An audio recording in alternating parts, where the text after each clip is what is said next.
Quando o Salvador entrou e purificou o templo, depois de ter chegado com seus discípulos para sua última Páscoa, ele ensinou uma mensagem poderosa. O respeito e honra do Senhor para com o templo nos mostra como nós também podemos nos tornar limpos e puros pelo poder da expiação de Jesus Cristo. De acordo com Mateus e Lucas, a purificação do templo se deu no domingo imediatamente depois da entrada triunfal. Marcos, no entanto, coloca a purificação na segunda, no dia seguinte. Jesus e seus discípulos tinham vindo para comemorar a Páscoa, o qual começaria em apenas alguns dias. Ao entrarem na cidade, eles provavelmente o fizeram pelo portão sul de Jerusalém, perto do tanque de Siloé. Eles teriam ritualmente se lavado nesse tanque ou em um dos muitos outros em Jerusalém. Jesus e seus discípulos teriam subido centenas de degraus do vale do Tiropeon até terem chegado à base do monte do templo. O templo em si ficava numa enorme plataforma de 35 acres, construído no topo do Monte Moriá, criando um espaçoso pátio para os milhares de peregrinos que visitariam para a Páscoa. Quando o Salvador e seus discípulos entraram no grande pátio dos gentios, eles encontraram cambistas que estavam vendendo coisas e trocando dinheiro na casa de Deus. De todos os homens judeus, era requerido pela lei de Moisés oferecer meio shekel de prata uma vez por ano para ajudar na manutenção do templo. Por causa do mandamento contra imagens esculpidas, moedas fabricadas na Palestina eram adornadas apenas com representações da natureza como uvas ou maços de trigo. No entanto, porque as autoridades do templo exigiam somente da prata mais pura, essas moedas locais e menos puras deveriam ser trocadas pelo shekel ou meio shekel romano. Essas moedas eram adornadas com a imagem do herói divino grego Heracles, que no latim se tornou Hércules. Também incluíam a frase de Tiro, a cidade santa e cidade de refúgio. Muitos judeus achavam esse requisito da parte dos líderes do templo muito ofensiva, uma vez que essas moedas tinham estampadas uma imagem pagã e palavras afirmando Tiro, não Jerusalém, como cidade santa. Além disso, esses cambistas cobravam uma taxa de câmbio, a taxa para trocar moeda, como mencionei há pouco, de aproximadamente 8%, muito do qual era embolsado pela liderança corrupta do templo.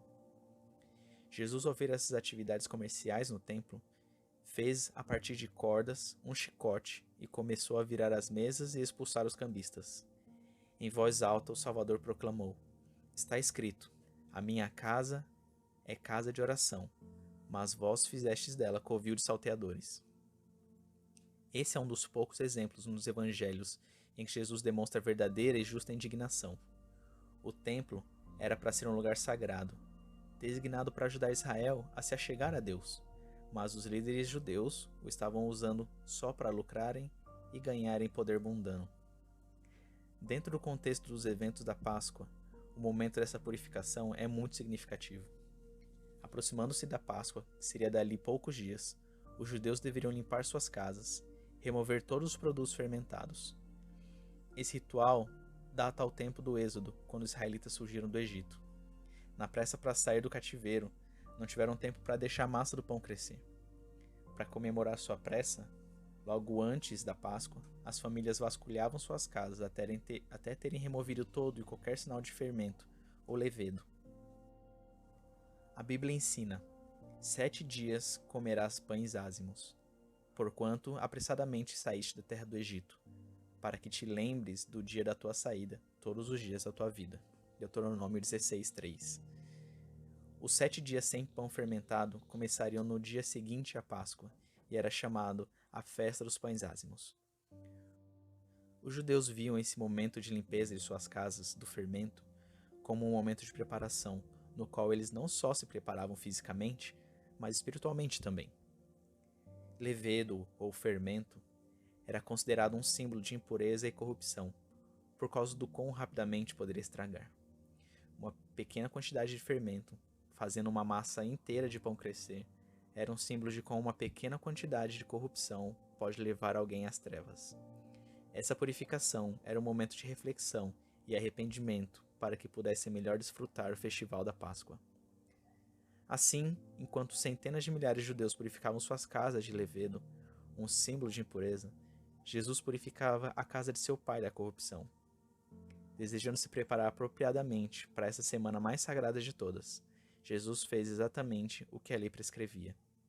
Enquanto a Páscoa era um tempo para celebrar a miraculosa história do Êxodo e da libertação da escravidão do Egito, mal sabiam esses judeus que aquele homem que purificava o templo seria sua verdadeira e completa fonte de libertação. Tal qual os judeus deveriam limpar suas casas e Cristo, o templo, também nossos templos precisam ser purificados, nosso corpo e espírito. Paulo ensinou: não sabeis vós que sois o templo de Deus e que o Espírito de Deus habita em vós? Porque o templo de Deus, que sois vós, é santo. Quão bela é a mensagem da purificação do templo, que nos ensina que, assim como Jesus purificou o templo antigo, é somente através dele que nós também somos purificados. Ao nos arrependermos de nossos pecados e nos achegarmos a ele, ele vai nos purificar de toda a impureza. Somente quando formos purificados pela sua expiação, poderemos realmente experienciar perfeita libertação por Cristo, nosso Cordeiro de Páscoa.